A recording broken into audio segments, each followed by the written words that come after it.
Okay, then another important topic जो time and again पूछा गया है एमसीक्यूज में भी, एमसीक्यूज में भी और इवन वाइवा में पूछा जाता है, that is squamous cell carcinoma. Now squamous cell carcinoma is a malignant epidermal tumour, epidermis का ट्यूमर है और मैलिग्नेंट है। एंड इससे जो इंपॉर्टेंट क्वेश्चन पूछे जाते हैं वो ये पूछे जाते हैं कि स्किन कार्सिनोमा के रिस्क फैक्टर्स क्या हैं। तो हम आगे देखते हैं। इसके अलावा स्क्वेमस सेल कार्सिनोमा के अलावा we have basal cell carcinoma, और दोनों में डिफरेंस ये है कि जो स्क्वेमस सेल कार्सिनोमा है ये mostly superficial layers of the epidermis से अराइज कर रहा होता है, जबकि जो बेसल सेल कार्सिनोमा है वो डीपर लेयर्स या बेसल लेयर से अराइज कर रहा होता है। तो ये दोनों का डिफरेंस है, और जो इनकी फेस पर एनाटोमिकल लोकेशन है वो भी डिफरेंट है कुछ कुछ, लेकिन इट्स नॉट लाइक डेफिनेटिव कि स्क्वेमस सेल कार्सिनोमा है तो वो लाइक चीक्स पर ही होगा या एयरडोब्यूल्स पर ही होगा, और बेसल सेल कार्सिनोमा है तो हमेशा नोज पर ही होगा, ऐसा नहीं है। बट स्टिल उनकी थोड़ी प्रिडिलेक्शन है depending on the type of tumour. Anyway, तो एज ए टोल्ड यू कि एपिडर्मल ट्यूमर है, मैलिग्नेंट है, and mostly sun expose sites पर होते हैं। दरअसल जब भी सन एक्सपोज साइट होगी वहाँ पर यूवी रेडिएशन की वजह से कुछ पहले प्री मेलिग्नेंट लीजन्स बनेंगी, और then they can turn into a malignant one like squamous cell carcinoma. और इस केस में जो एक प्री मेलिग्नेंट लीजन हम इंपॉर्टेंट पढ़ते हैं दैट इज़ एक्टिनिक केराटोसिस, यहाँ लिखा भी हुआ है एक्टिनिक केराटोसिस पहले बनती है, एंड देन उसकी सेटिंग में यू कैन से कि वो एक तरह की प्री मेलिग्नेंट लीजन है, उसके बाद फिर स्क्वेमस सेल कार्सिनोमा बन सकता है। ठीक है, तो पैथोजेनेसिस क्या है, तो जो क्यूटेनियस स्क्वेमस सेल कार्सिनोमा है, एक और चीज़ स्क्वेमस सेल कार्सिनोमा ये बॉडी में जहाँ जहाँ स्क्वेमस सेल्स हैं वहाँ वहाँ बन सकता है, लाइक एनएस के रीजन में, यूरोजेनिटल ट्रैक्ट में, anywhere where there is squamous cells वहाँ पर स्क्वेमस सेल कार्सिनोमा ग्रो कर सकता है, लंग्स में, ओरोफेरिंग्स में, एसोफेगस में, एनीवेयर। ठीक है, लेकिन जो अब हम यहाँ पर बात करें कुटेनियस स्क्वेमस सेल कार्सिनोमा की, स्किन की स्क्वेमस सेल कार्सिनोमा की, तो cutaneous squamous cell carcinoma is mainly cause by UV light exposure as I told you already. तो यूवी लाइट एक्सपोजर इसका एक रिस्क फैक्टर भी है, which leads to widespread DNA damage and extremely high mutational loads. तो हमारे पास हुआ क्या, UV light exposure हुआ जिसके नतीजे में वाइड स्प्रेड डीएनए डैमेज हुआ and extremely high mutational loads बने।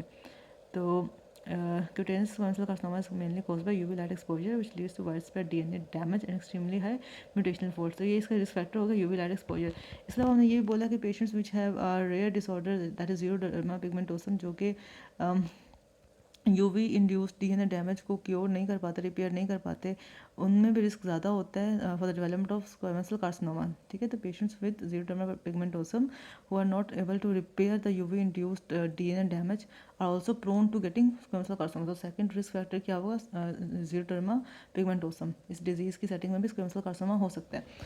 थर्ड रिस्क फैक्टर है इसका, अच्छा, पैथोजेनेसिस में जो इंपॉर्टेंट म्यूटेशंस हैं वो एक तो गेन ऑफ फंक्शन म्यूटेशन है रास में, ठीक है, और लॉस ऑफ फंक्शन म्यूटेशन है नॉच रिसेप्टर्स में। नॉच रिसेप्टर्स जिन्होंने बेसिकली मीडिएट करना था, रेगुलेट करना था orally differentiation of normal squamous epithelia, अगर उसका डिसरेगुलेशन हो जाती है, उसकी डाउन रेगुलेशन हो जाती है, लॉस ऑफ फंक्शन हो जाता है उन रिसेप्टर्स का, तो नतीजे में स्क्वेमस सेल कार्सिनोमा हो सकता है। तो गेन ऑफ फंक्शन म्यूटेशन रास जीन में, loss of function mutation notch receptors में, और loss of function mutation TP53 gene में।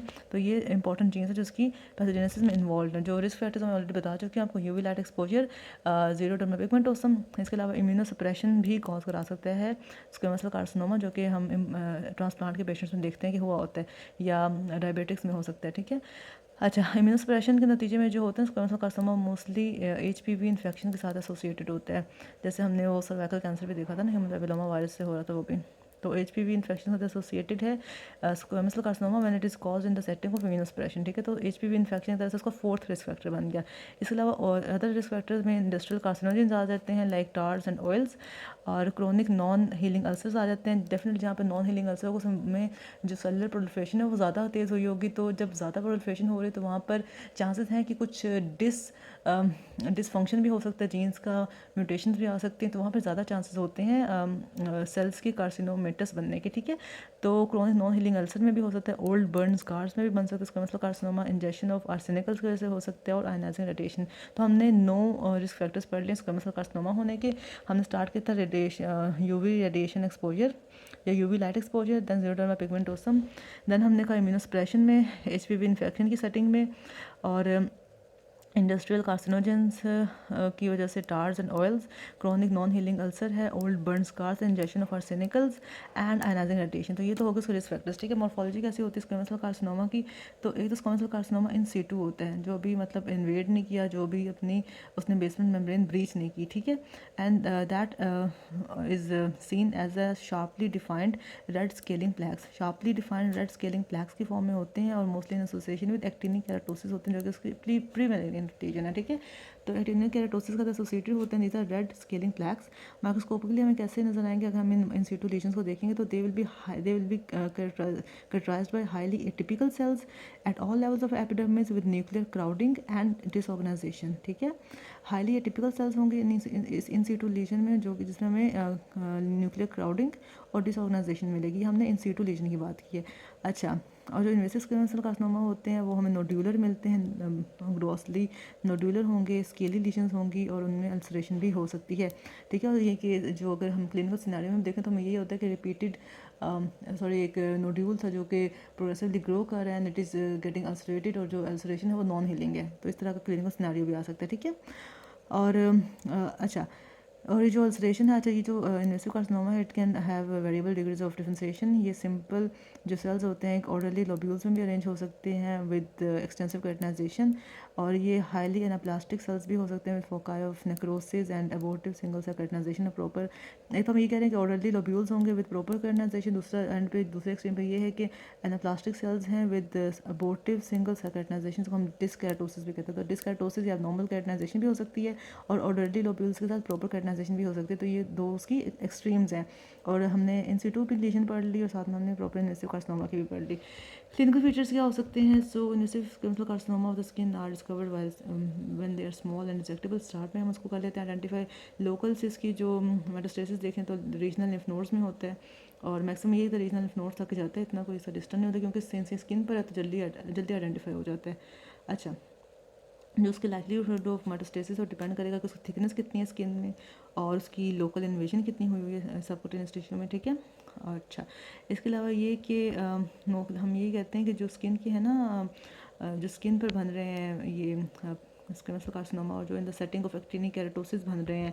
एक्टिनिक केराटोसिस दरअसल एक प्री मैलिग्नेंट लीजन है जो यूवी रेडिएशन की वजह से बनती है। ठीक है, so main risk factor UV radiation है। तो जो यूवी रेडिएशन की वजह से या एक्टिनिक केराटोसिस सेटिंग में बन रहे हैं स्क्वेमस सेल कार्सिनोमा, और या वो हम कहते हैं कि वो इतने एग्रेसिव नहीं होते, और ना वो जो मेटास्टाइज भी करते हैं और लॉन्ग पीरियड का मेटास्टाइज करते हैं। लेकिन वो स्क्वेमस सेल कार्सिनोमा जो ओल्ड बर्न स्कार्स पर बने हैं या अल्सर्स, नॉन हीलिंग अल्सर्स पर बने हैं, या नॉन यूवी एक्सपोज स्किन पर बने हैं, वो ज़्यादा एग्रेसिव होते हैं, जल्दी मेटास्टाइज कर जाते हैं, क्योंकि वो ऐसे एरियाज पर होते हैं नॉर्मली जहाँ पर वो ऑब्जर्वेबल नहीं होते। ठीक है, लाइक लंग्स के और फेरिंग्स के, एसोफेगस के, के। ठीक है, इस तरह से। और बस यही बात है। जो इन साइड्स के होंगे ज़रा इन्वेसिव और एग्रेसिव होंगे, जो स्किन पे होंगे, और जो एक्टिनिक केराटोसिस सेटिंग बनेंगे वो ज़रा लेस प्रोन टू मेटास्टेसिस होंगे। तो जो इंपॉर्टेंट क्वेश्चन इसमें से वो इसी का था कि रिस्क फैक्टर्स क्या हैं स्क्वेमस सेल कार्सिनोमा के या स्किन कार्सिनोमा के। और इसके अलावा रोडेंट अल्सर के बारे में पूछा था। Rodent ulcer basal cell carcinoma को कहते हैं, स्क्वेमस सेल कार्सिनोमा को नहीं कहते, वो हम नेक्स्ट वीडियो में देखेंगे बेसल सेल कार्सिनोमा के साथ। और बस यही है कि अगर कोई non healing ulcerated nodular mass किसी की स्किन पे हो तो हम उसके लिए क्या डिफरेंशियल्स लिख सकते हैं। तो उसके इसमें स्क्वेमस सेल कार्सिनोमा भी आ सकता है, बेसल सेल कार्सिनोमा भी आ सकता है, तो ये तो उसके डिफरेंशियल्स बन जाएंगे।